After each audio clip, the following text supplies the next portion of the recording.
नमस्कार दोस्तों, स्वागत है आप सभी का एक बार फिर से वेबटेक क्लासेस में।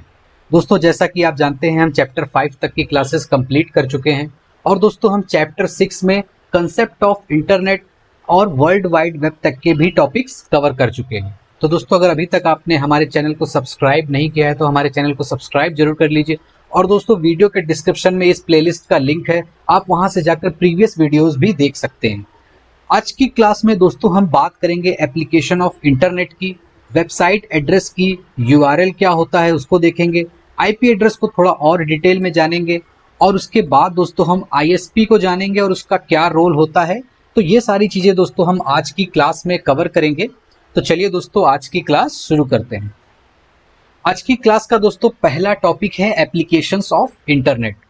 इंटरनेट के दोस्तों बहुत से उपयोग हैं, उनमें से कुछ इस प्रकार हैं जो मैंने यहाँ पर एक एक करके लिखे हुए हैं, जिसमें दोस्तों पहला है ईमेल। ईमेल का दोस्तों फुल फॉर्म होता है इलेक्ट्रॉनिक मेल, यानी कि दोस्तों हम इंटरनेट की मदद से किसी को मेल करते हैं तो उसे हम ईमेल कहते हैं। ईमेल सर्विस प्रोवाइड करने वाली दोस्तों बहुत सारी कंपनियां हैं, जैसे कि दोस्तों गूगल, और गूगल की जो ईमेल सर्विस है उसे हम जीमेल कहते हैं। उसके अलावा दोस्तों याहू भी हमें ईमेल सर्विस प्रोवाइड करता है, जिसे हम दोस्तों याहू मेल कहते हैं। और भी दोस्तों हमें ईमेल सर्विसेज प्रोवाइड करने वाली कंपनियां देखने को मिल जाती हैं, जैसे कि रेडिफ मेल। उसके बाद दोस्तों जो अगला उपयोग है इंटरनेट का वो है दोस्तों ई क्लासेस, यानी कि दोस्तों ऑनलाइन क्लासेस। कोरोना के टाइम में दोस्तों अब जब हमें फिजिकल क्लासेस अटेंड करना मुश्किल हो रहा है तो दोस्तों ऑनलाइन क्लासेस एक बहुत ही अच्छा ऑप्शन बन के सामने आया है और दोस्तों ये ऑप्शन इंटरनेट की मदद से ही हमारे सामने आ पाया है। उसके बाद दोस्तों जो अगला उपयोग है, जो अगला एप्लीकेशन है इंटरनेट का वो है ई कॉमर्स। ई कॉमर्स का दोस्तों मतलब है ऑनलाइन शॉपिंग, जैसे दोस्तों फ्लिपकार्ट, अमेजन, स्नैपडील, इस तरीके की दोस्तों बहुत सी वेबसाइट्स हमें देखने को मिल जाती हैं जिसकी मदद से दोस्तों हम ऑनलाइन शॉपिंग कर पाते हैं। उसके बाद दोस्तों जो अगला एप्लीकेशन है इंटरनेट का वो है सोशल नेटवर्किंग। सोशल नेटवर्किंग का दोस्तों मतलब है फेसबुक, इंस्टाग्राम और ऐसी कई एप्लीकेशंस या वेबसाइट्स जिनकी मदद से दोस्तों हम अपने फ्रेंड्स, अपने कलीग्स और भी दोस्तों अपने रिलेटिव्स या किसी और से हम ऑनलाइन जुड़ पाते हैं। तो दोस्तों ऐसी वेबसाइट्स को हम क्या कहते हैं? सोशल नेटवर्किंग कहते हैं। उसके बाद दोस्तों अगला यूज है इंटरनेट का वीडियो कॉन्फ्रेंसिंग। वीडियो कॉन्फ्रेंसिंग का दोस्तों मतलब है हम ऑनलाइन वीडियो कॉल कर पाएं। तो दोस्तों इस सर्विस को यूज करने के लिए भी हमें इंटरनेट की जरूरत पड़ती है।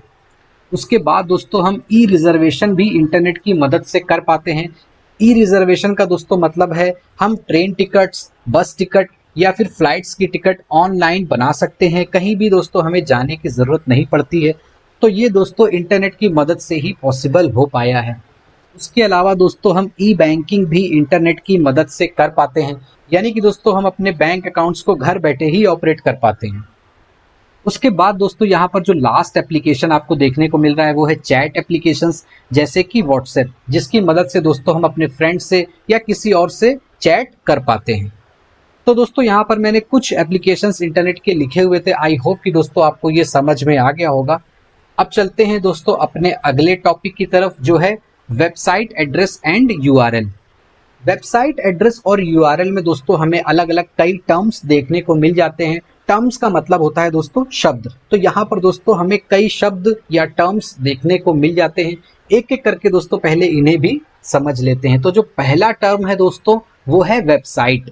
वेबसाइट दोस्तों एक ही डोमेन के अंदर एक साथ हाइपर लिंक्ड किए गए वेब पेज का एक कलेक्शन होता है। अब दोस्तों इसको हम प्रैक्टिकली समझ के देखते हैं।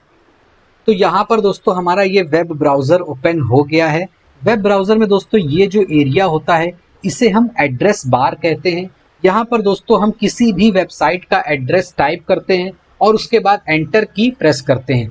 एंटर की प्रेस करने के बाद दोस्तों वो वेबसाइट हमारे सामने आ जाती है। तो इसे दोस्तों हम प्रैक्टिकली देखते हैं। तो यहाँ पर दोस्तों मैं नाइलेट की वेबसाइट को ओपन करूंगा। तो मैं यहाँ पर नाइलेट की वेबसाइट का एड्रेस टाइप कर देता हूँ। टाइप करने के बाद दोस्तों मैं जैसे ही एंटर करूंगा, अब आप देख सकते हैं दोस्तों ये जो वेबसाइट है हमारे सामने आ गई है। तो यहाँ पर दोस्तों आपको अलग अलग पेजेस देखने को मिल जाते हैं, जैसे कि दोस्तों आपको यहाँ पर एक ऑप्शन देखने को मिल रहा है होम, दूसरा ऑप्शन है about us, management, student zone, news, tenders, contact us. तो इस तरीके से दोस्तों अलग अलग ऑप्शंस आपको यहाँ पर देखने को मिलते हैं। आप जिस पे भी क्लिक करेंगे एक दूसरा वेब पेज आपके सामने आ जाएगा। तो मैं यहाँ पर दोस्तों कॉन्टैक्ट अस पे क्लिक कर देता हूँ। कॉन्टैक्ट अस पे क्लिक करने के बाद दोस्तों एक दूसरा पेज हमारे सामने आ गया है। उसके अलावा दोस्तों अगर आप किसी और ऑप्शन पे क्लिक कर देंगे तो एक दूसरा पेज आपके सामने आ जाएगा। तो आप देख सकते हैं दोस्तों यहाँ पर अलग अलग पेजेस हैं और हर पेज दोस्तों आपस में जुड़ा हुआ है। तो दोस्तों ऐसे कई सारे पेजेस को हम वेब पेज कहते हैं और जब ये सारे पेजेस एक साथ जुड़ जाते हैं एक ही डोमेन में तो उसे दोस्तों हम वेबसाइट कहते हैं। अगर दोस्तों बात करें कि एक ही डोमेन का क्या मतलब है, तो एक ही डोमेन का मतलब है दोस्तों एक ही वेबसाइट के अंदर।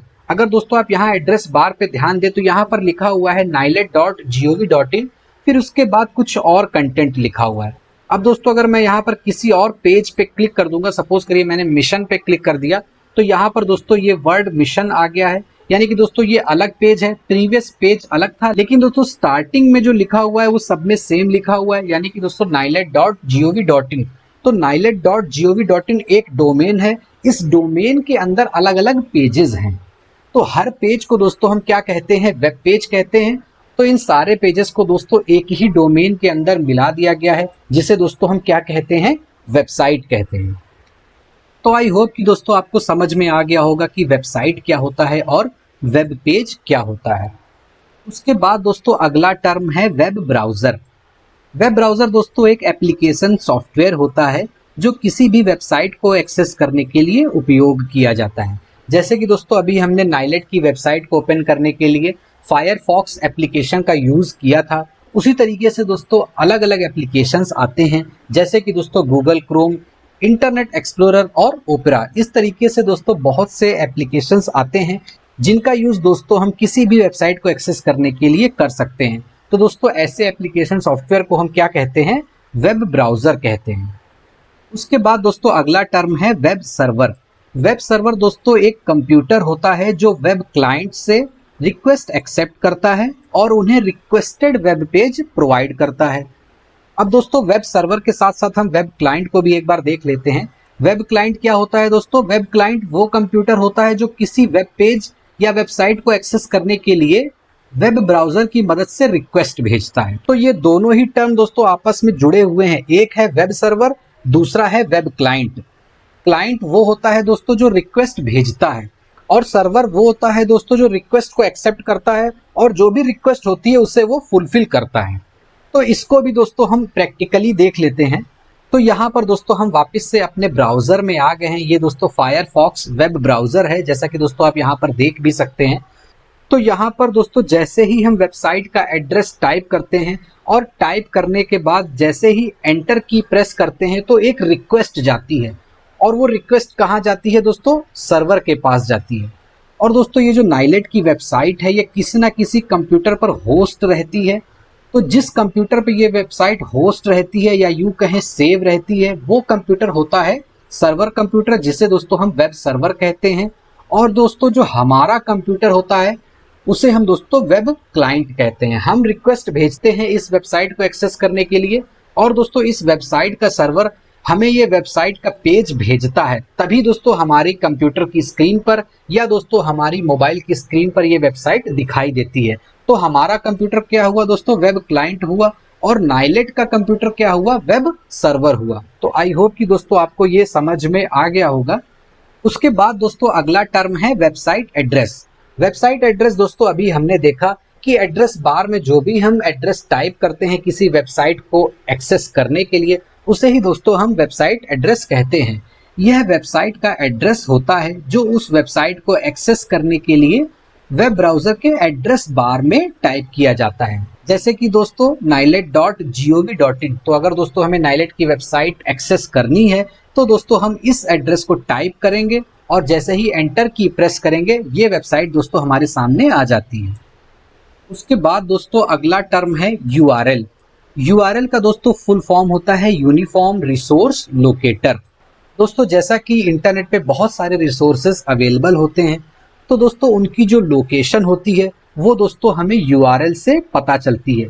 जैसा कि दोस्तों आपको इसके नाम से भी पता चल रहा होगा, ये रिसोर्स लोकेटर होता है, यानी हर रिसोर्स को लोकेट करने के लिए जो भी उसकी लोकेशन होती है वो ये बताता है। आप यहाँ पर भी देख सकते हैं दोस्तों, यह इंटरनेट पर किसी भी रिसोर्स का एड्रेस होता है।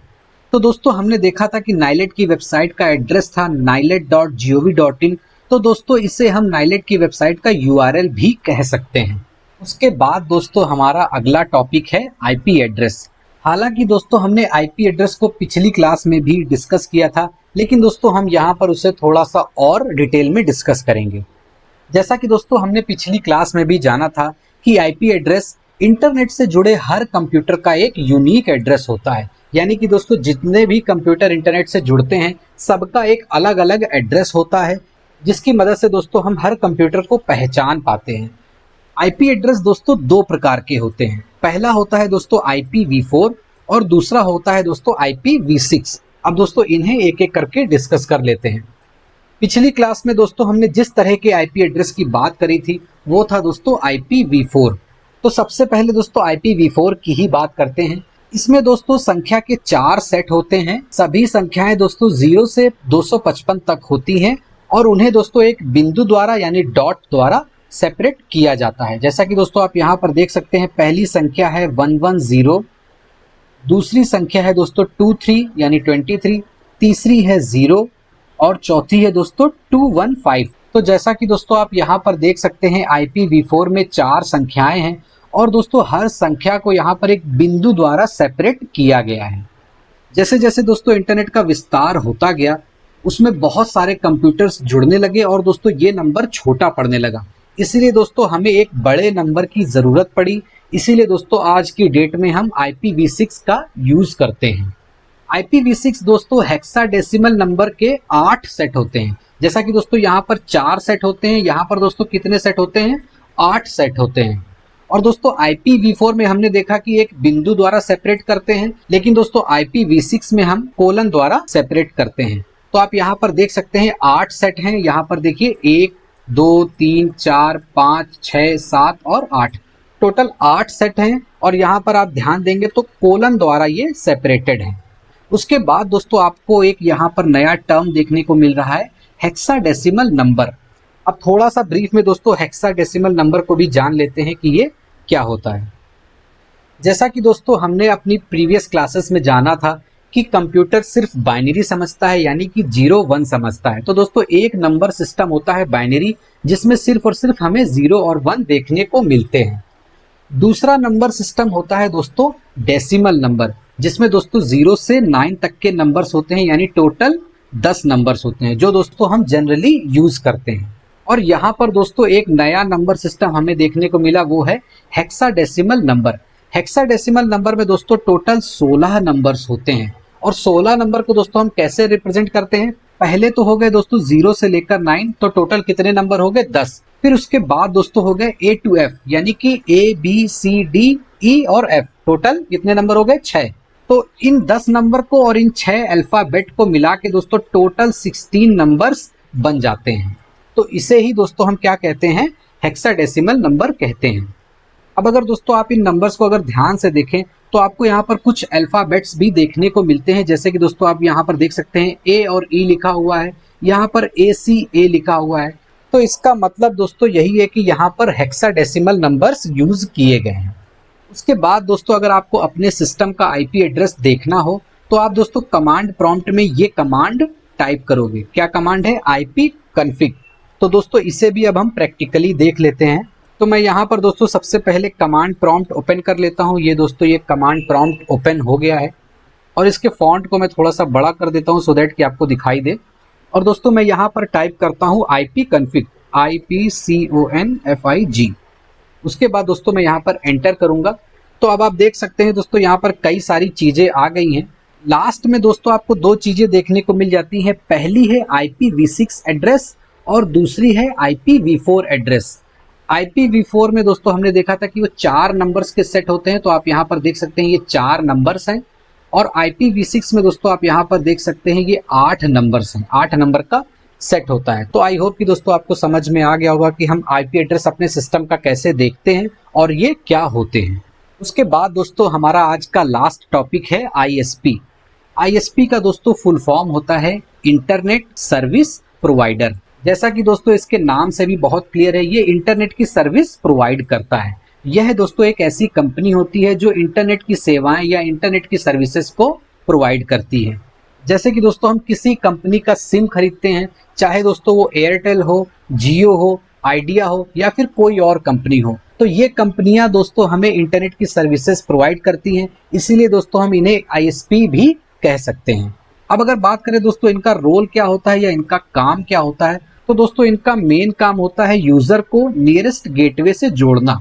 जैसा कि दोस्तों हमने अपनी पिछली क्लास में डिस्कस किया था कि गेटवे दो अलग अलग तरह के कंप्यूटर नेटवर्क को आपस में जोड़ता है, तो दोस्तों हमारे कंप्यूटर को ये इंटरनेट से जोड़ने का काम करता है।